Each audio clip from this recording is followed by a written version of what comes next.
lo central de esta cita bíblica es que lo que sembramos lo vamos a cosechar. Eso es un tema de sentido común, lo hemos visto a través de nuestra vida. Yo me acuerdo que cuando era pequeña mi mamá tenía matas en la casa y ella se esmeraba en sembrar. Ella decía que le sacaba a las matas los hijitos. Yo no sé si ustedes conocen ese término, sí. Entonces ella me decía, busque el hijito más bonito de la mata y lo va a sembrar. Y ella sabía que si sembrábamos el hijito más bonito de la mata, ¿qué pasaba?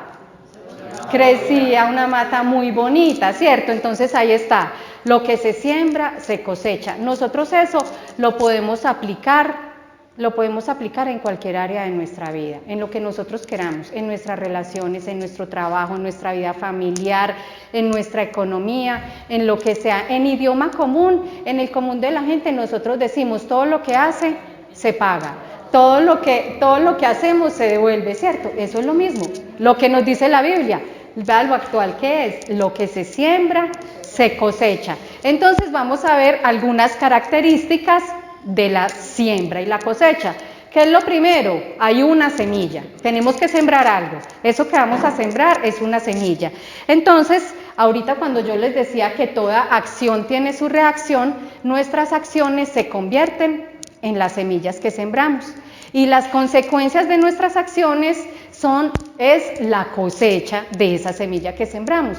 Entonces, si queremos, yo creo pues que todos queremos cosechar bendiciones, amor, paz, ¿cierto? Entonces, lo que nosotros queramos cosechar, eso es lo que tenemos que sembrar. Quiero cosechar amor en mi familia, pues tengo que sembrar semillas de amor. Si yo siembro violencia, nunca voy a recoger amor, ¿cierto? Si quiero cosechar bendiciones, pues también tengo que sembrar bendiciones a mi vida, en la vida. Nosotros nos convertimos en unos sembradores. Y es más bonito todavía cuando entendemos lo que quiere hacer el Señor con nosotros, porque nos convertimos en sembradores de su palabra.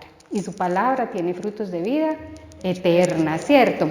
¿Qué más características tiene esa semilla? Depende de la semilla en nuestra cosecha. Si un agricultor quiere aguacate, entonces ¿qué tiene que sembrar? Una semilla de aguacate. O sea, si siembra una semilla de naranja, no puede esperar que le salga un palo de limones. Eso exactamente se aplica en nuestra vida. También dice, en la cita inicial que yo les estaba hablando al principio, dice, el que siembra en los malos deseos, de sus malos deseos, recogerá una cosecha de muerte. Ahí está el lado contrario. Si sembramos bien, cosechamos bien. Si sembramos en malos deseos, pues cosecharemos también lo malo. Hay otra palabra en la Biblia que es Oseas 8:7 y dice, ellos sembraron vientos y cosecharán tempestades. Entonces, por eso dice esta cita bíblica al principio, que a mí me parece muy tremendo. Nadie puede burlarse del Señor. O sea, puede que nosotros pensemos que nadie se está dando cuenta de lo que nosotros estemos sembrando. Pero como es un principio que se cumple, porque así como en el mundo natural existe la ley de la gravedad, y si nosotros soltamos algo, se cae. O sea, no podemos decir, ay no, ley de gravedad, no funcione, no, porque ya está escrito. Así está escrito esto, la ley de la siembra y la cosecha se va a cumplir. Así pensemos que nadie nos vea, así nosotros estemos pensando que nos estamos escondiendo, lo que sea. Nadie puede burlarse de Dios. Lo que nosotros sembramos, eso es lo que cosechamos. Ahora, hay otra característica de la siembra y la cosecha, y es el tiempo para la cosecha. Cuando nosotros sembramos, no recogemos la cosecha inmediatamente. Es más, hay un tipo de árboles que dan una cosecha una vez cada 3 años. Imagínense. Entonces, toda siembra tiene un tiempo determinado. Toda siembra requiere un tiempo, requiere un proceso y requiere perseverancia. Así que nosotros no debemos cansarnos. A veces la situación está difícil. digamos, una situación familiar, está difícil. Y nosotros nos cansamos y decimos, no, pero es que yo me siento solo, pero es que yo me siento pedaleando sola en esta relación, pero es que yo soy la que hago, supongamos, yo soy la que hago, yo soy la que más aporto, y no vemos que esté pasando nada, pero no se preocupe, esa siembra que usted está haciendo, esa siembra va a tener la recompensa. A veces no es en el tiempo de nosotros, que es difícil, ¿cierto? Que la lección de la paciencia es difícil de aprenderla, porque nosotros a veces queremos que sea inmediatamente. No es en el tiempo de nosotros, es en el tiempo del Señor, y el tiempo del Señor es un tiempo perfecto. Mientras nosotros estemos sembrando, el Señor está actuando en nosotros, nos está dando paciencia, nos está dando mucha más fe, porque nuestra fe también se pule en el tiempo y en la espera.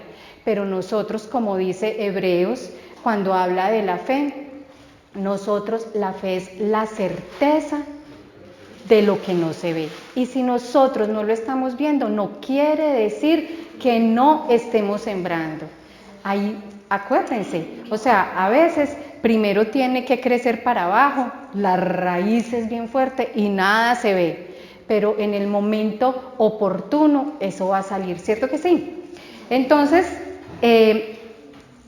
para cuando nos estamos cansando de sembrar, dice esta cita bíblica, así que no debemos cansarnos de hacer el bien, porque si no nos desanimamos, a su debido tiempo cosecharemos.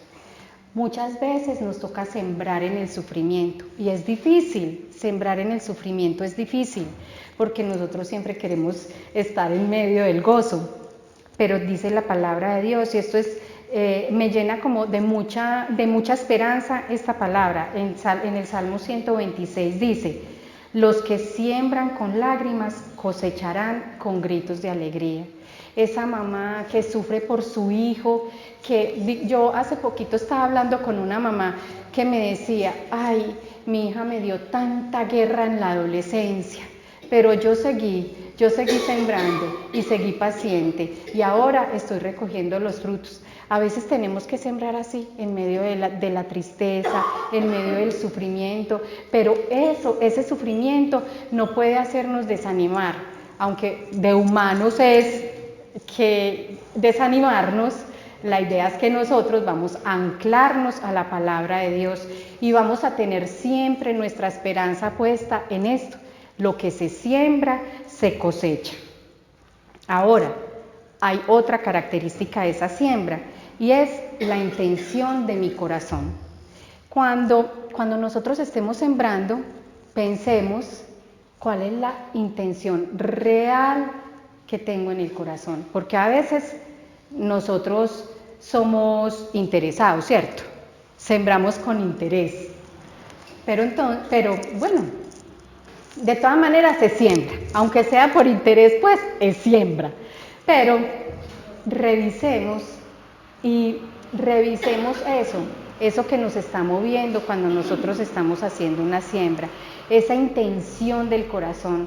Tratemos de presentarle esa intención al Señor, y sucede algo hermoso cuando nosotros sembramos con una recta intención. Y cuando sembramos con recta intención, se produce la multiplicación. ¿Por qué? Porque Dios viene a bendecir tanto nuestra siembra como nuestra intención. Entonces hay una multiplicación. Dice Génesis 6:12. Está en el contexto de esto que les voy a leer, es que Isaac llegó a sembrar en un lugar. Isaac era el hijo de Abraham. Entonces dice que ese año Isaac sembró y recogió una muy buena cosecha. ¿Por qué? Porque el Señor lo bendijo. Cuando el Señor nos bendice, multiplica el 100 por 1. Eso dice la palabra de Dios. Acordémonos de la multiplicación de los panes y de los peces. ¿Se acuerdan de ese pasaje bíblico? ¿Cuántos panes habían? 5. 5 panes y 2 peces. ¿Y eso para cuántas personas alcanzó? Para 5.000 sin contar mujeres y niños. Y yo me imagino que habían más mujeres que hombres. Entonces, cierto, yo creo que sí. Entonces, eso es lo que produce la recta intención en nosotros, en el mundo espiritual. Dios siempre va a multiplicar. Eso lo pueden guardar en el corazón. El Señor nunca los va a defraudar. Cuando nosotros estemos sembrando con la intención correcta, Dios siempre va a multiplicar. Ahora, otro aspecto de la siembra y la cosecha de la que estamos hablando es un pasaje que está en Mateo 6:14 y dice: porque si ustedes perdonan a otros el mal que les han hecho, su Padre que está en el cielo los perdonará también a ustedes. Entonces, ¿aquí de qué estamos hablando? Que cuando nosotros sembramos perdón, también recibimos perdón. Sembramos perdón y cosechamos perdón. El tema del perdón a veces se hace un poquito difícil en nuestra vida, porque claro, cuando hay una herida, el resentimiento se produce porque tenemos una herida, y si tenemos una herida es porque nos hicieron algo que no nos gustaron, ¿cierto? Entonces, y esa herida cuando no se sana, se empieza a volver más grande, y eso empieza a intoxicarnos. Eso es el resentimiento. Y a veces es difícil hablar de perdón, porque pensamos que es que yo tengo derecho, a sentirme así, porque esa persona me hizo una cosa nadie sabe lo que él me hizo, nadie sabe lo que me dolió, lo que esa persona me hizo. ¿Cierto que a veces pensamos así? Y es de humanos pensarlo. Es un sentimiento. Yo creo que el resentimiento puede ser uno de los sentimientos más comunes de los seres humanos. Todos acá tenemos cosas que perdonar. Pero aunque nosotros nos sintamos en el derecho de estar ofendidos con las otras personas, hay un camino seguro, y ese camino es el perdón. Y tarde o temprano tenemos que llegar a ese camino. Ese es el camino que nos propone Jesús. Por eso nos habla de esta manera: si ustedes perdonan a otros el mal que les ha hecho, su Padre que está en el cielo les perdonará también a ustedes. Ahora, pensemos en lo que... Yo los invito a que en un momentico cierren sus ojos y piensen en aquellas cosas que ustedes creen que el Señor tiene que perdonarles. Ahora ya los pueden abrir. ¿Muchas o poquitas? Muchas, yo creo que muchas. Yo tengo muchas. Entonces, como cada uno de nosotros tiene muchas cosas por las que pedirle perdón al Señor, entonces también estamos en esa obligación y queremos recibir el perdón de Dios, ¿cierto? Amén. Entonces estamos en esa obligación de perdonar a los demás. Bueno, no lo vamos a hacer de un día para otro. Todo tiene su proceso y vamos a ir entendiendo, vamos a ir orando, vamos a ir, leyendo la ruta que el Señor nos dejó en la palabra de Dios, para que se vaya haciendo mucho más fácil para cada uno de nosotros, para que sea un proceso natural. Ahora pensemos, yo iba a traer un lazo y vea, como salí con niños y todo, se me olvidó el lazo. Entonces pensemos, hagamos de cuenta. Yo quería ponerles un ejemplo, y es que la bendición que el Señor tiene para nosotros es como este cablecito, así, lisito, lisito, lisito. Pero entonces, ¿qué pasa? A veces cosechamos mal, a veces sembramos mal y le hacemos un nudito a este cable. Entonces otras veces tenemos por allá un resentimiento guardado y le hacemos otro nudito a ese lazo. Y así vamos pasando los días y nos vamos olvidando de los nuditos que hemos hecho, pero ahí están, así nos olvidemos de ellos, ahí están. Entonces el proceso que vamos a hacer con la ayuda del Señor y con la gracia del Señor, y yo estoy convencida que eso es lo que va a hacer el Señor, es empezar a desenredar esos nuditos. A ver, hay unos de los que nos acordamos muy bien, hay otros de los que no nos acordamos, pero el Espíritu Santo nos va a ir acordando de todas esas cosas, de todos esos nudos que consciente o inconscientemente hemos hecho, pero que de alguna manera están afectando la bendición en nuestra vida, la tranquilidad. En algunos casos, por eso es que hay áreas en las que estamos cosechando lo que no quisiéramos cosechar. Pero entonces con la ayuda del Señor vamos a empezar a hacer todo eso y vamos a terminar orando y pidiéndole a Él la gracia para hacerlo, pidiéndole a Él que nos acuerde de esas pequeñas o grandes cosas que hayamos sembrado mal para empezar a cortar esas consecuencias negativas que podemos estar cosechando en nuestra vida, y también vamos a agradecerle al Señor por las siembras que hemos hecho y vamos a pedirle que sea Él el que multiplique esa siembra. Entonces los invito para que, si quieren, cierren los ojos.